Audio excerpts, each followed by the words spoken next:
ओम नमः शिवाय। आज का हमारा टॉपिक अप्सरा साधना के ऊपर है, जो कि सबसे ज़्यादा आसान साधना हम आपको देते आए, देते रहेंगे।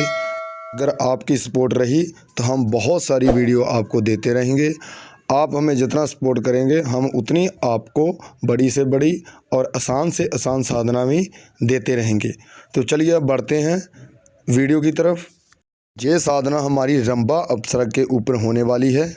ये भी साधना आपने 11 दिन तक करनी है। साधना कोई ज़्यादा लंबा टाइम नहीं है, ये 11 दिन की साधना है और 11 दिन प्रॉपर कर ही लेते हैं लोग। सबसे पहले आपने क्या करना है कि जिस भी देवी देवता को मानते हैं, जिस भी देवी देवता को, जो भी आपका देवी देवता है, सबसे पहले आपने उनसे आज्ञा लेनी है, अनुमति लेनी है कि मैं ये साधना करने वाला हूँ, तो मेरे देवता हमें आज्ञा दीजिए और साधना करने की हमें अनुमति दीजिए। उसके बाद आपने शिव शंकर जी के मंदिर में जाना है। जहाँ पर शिव शंकर जी का मंदिर होगा वहाँ पे जाएंगे और वहाँ पर जाकर उनको प्रणाम करना है। हाथ में गंगा जल लेना है और गंगा जल को हाथ में लेकर आपने अपने सिर के ऊपर डाल लेना है। उसके बाद ये अनुष्ठान आपका पूरा हो जाता है और साथ ही साथ आपने शिव शंकर जी को ये भी बताना है कि मैं ये वाली साधना करने वाला हूँ। जो भी आपका नाम है, नाम बताना है, गोत्र बतानी है आपने, जो भी आपका सब है वो आपने बताना है। बताकर आपने उसके बाद शिव शंकर से ये आज्ञा ले लेनी है कि हमें साधना करने की आज्ञा दीजिए, अनुमति दीजिए। जितनी भी साधनाएं आप करते हैं सबसे पहले शिव शंकर जी से ही आज्ञा लेनी पड़ती है। उसके बाद आपने उस जगह का चुनाव करना है जहाँ पर साधना करनी है।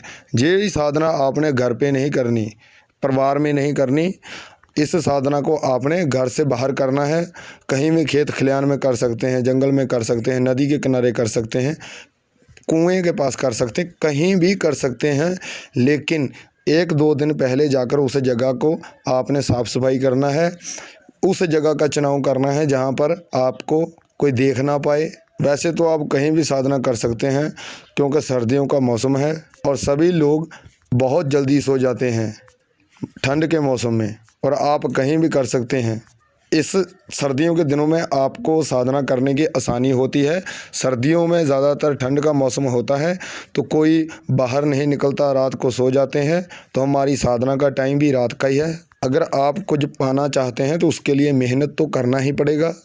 कुछ हमारे साधक भाई नए जुड़े हैं जो हमारे से, वो हमें कहते हैं कि आपकी साधना जो भी हम सुनते हैं वो ठीक रहती है, जो आपने साधना का टाइम बताते हैं वो आपका रात को होता है, दिन वाली साधना बताइए। तो दिन वाली साधना होती तो है लेकिन उसमें डिस्टर्बिंग बहुत ज़्यादा होती है, तो इसीलिए दिन की साधना बहुत कम है। लेकिन एक साधना हमने बताई है पीछे जो दिन में कर सकते हैं आप। अगर आप जल्दी सफल होना चाहते हैं तो साधना का टाइम रात को ही है, रात को सो जाते हैं सभी लोग। देखिए मेरे भाई साहब, अगर आप चाहते हैं वो शक्ति मेरे पास आए, वो भी शक्ति मेरे पास आ जाए, तो आपको उस शक्ति को पाने के लिए थोड़ी बहुत मेहनत तो करनी पड़ेगी। इसीलिए हम आपको शॉर्टकट रास्ते के लिए साधना देते आए हैं, देते रहेंगे। जब आपने एक जगह को सेलेक्ट कर लिया, एक आपने दीपक लेना है। दीपक आप बड़ा भी ले सकते हैं, छोटा भी ले सकते हैं, वो आपके ऊपर निर्भर है। और साथ में हमको एक इत्र की बोतल चाहिए जिसकी बहुत अच्छी स्मेल आती हो, और साथ में धूप, अगरबत्ती, ये भी थोड़ा सा अच्छी स्मेल वाला, क्वालिटी वाला लेना। साधनाओं में ज़्यादातर अगरबत्ती बहुत जल्दी ख़त्म हो जाती है, तो आप धूप ही लगाइए। धूप आप अपनी मर्ज़ी से लगा सकते हैं, ज़्यादा भी लगा सकते हैं, कम भी लगा सकते हैं। अगरबत्ती का ये होता है जितनी है उतनी ही लगानी पड़ेगी, बड़ी छोटी नहीं होगी। इसीलिए हम भी आपको धूप ही बोलेंगे कि धूप को लगाइए।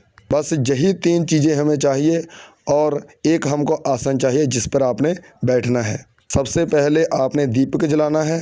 उसके बाद जो आपने इत्र लिया है, इत्र का छिड़काव कर देना है आसपास में, थोड़ी सी अच्छी खुशबू आए, और थोड़ा सा अपने ऊपर भी लगा लेना है। और उसके बाद आपने जो धूप लिया है उसको भी जला देना है और आसन पर बैठकर ये सभी काम करने हैं।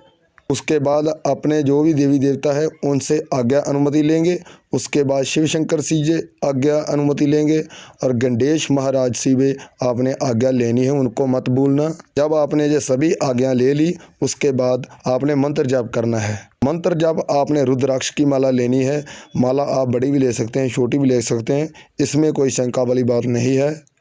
5 माला आपने ये मंत्र जाप करना है। जब आप 5 माला पूर्ण कर देते हैं ये आपने 5 माला 1 घंटे के अंदर पूर्ण करनी है, यानी कि 11 बजे से लेकर 12 बजे के बीच बीच आपने ये सभी मंत्र जाप कर लेना है। और आपने जो मंत्र जाप है वो प्यार से करना है। ऐसा नहीं है कि जल्दबाजी में जल्दी से मंत्र जाप करें, प्यार से करना है, मज़े से करना है, धीरे से करना है। जब आपका मंत्र जाप पूरा हो जाता है उसके बाद आपने माला जो हाथ में पकड़ी है उनसे भी प्रणाम करना है और उसके बाद अपने देवी देवता से उसके बाद आपने अपने घर में चले जाना है। तो अब मंत्र बता देते हैं कि मंत्र कौन सा है। रंभा अप्सरा प्रत्यक्षीकरण अगच्छा गच्छ स्वाहा। रंभा अप्सरा प्रत्यक्षीकरण अगच्छा गच्छ स्वाहा। रंभा अप्सरा प्रत्यक्षीकरण अगच्छा गच्छ स्वाहा। ऐसे आपने मंत्र जाप करना है और मंत्र बहुत छोटा सा है, मंत्र को ज़्यादा बड़ा नहीं है। और इस साधना को आपने 11 दिन तक करना है। जब जैसे आपने पहले दिन विधि विधान किया है ऐसे ही आपने रोज़ लगातार करते जाना है। जब आपका 11वां दिन आखिरी दिन होगा उस दिन जब आपकी 5 माला पूर्ण होगी और अप्सरा आपके सामने हाजिर हो जाएगी। एक बात मैं आपको और बता दूं, 15-20 मिनट के अंदर अंदर ही आपने वचन लेने हैं, जो बातें करनी है उनसे कर लेनी है और 15-20 मिनट तक आपके पास रुकेगी, उसके बाद वो चली जाएगी।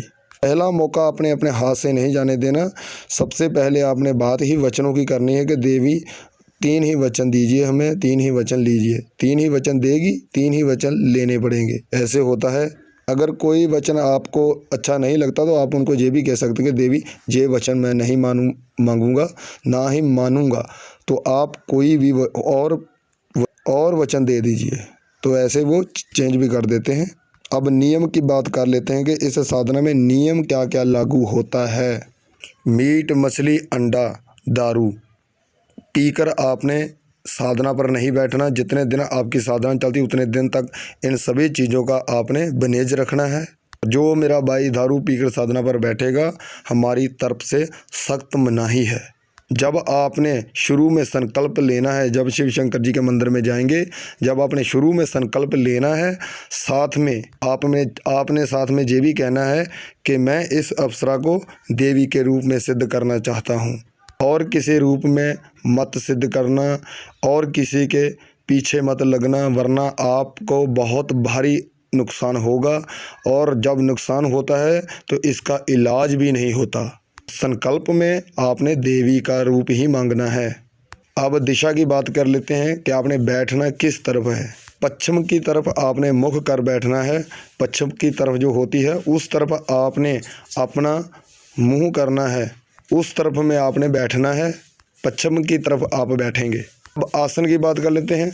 आसन आप किसी भी कलर का ले सकते हैं, इसमें भी कोई शंका नहीं है। आसन आपने थोड़ा सा बड़ा लेना है, मोटा लेना है। और जब आप मंत्र जाप अपना पूरा कर लेते हो, ऐसा नहीं कि आपने प्रणाम किया माला को सीधा उठ जाएंगे। जब आपने मंत्र जाप पूरा कर लिया है उस माला को 20 मिनट तक अपने गले में धारण करेंगे और 20 मिनट जब आपके पूरे हो जाएंगे उसके बाद अपने माला को अपने गले से उतारेंगे। जहाँ पर आपने रखना है माला को वहाँ पर रख दीजिए। अब किसी बात का मेरे भाई को किसी भी बात का नहीं पता चला तो वो हमें कमेंट सेक्शन में मैसेज करके पूछ सकता है। तो लाइक, शेयर, सब्सक्राइब करना मत भूलिए, बाद में आप भूल जाते हो तो प्लीज़ अभी कीजिए। अब हमें इजाज़त दीजिए। ओम नमः शिवाय, वंदे मातरम।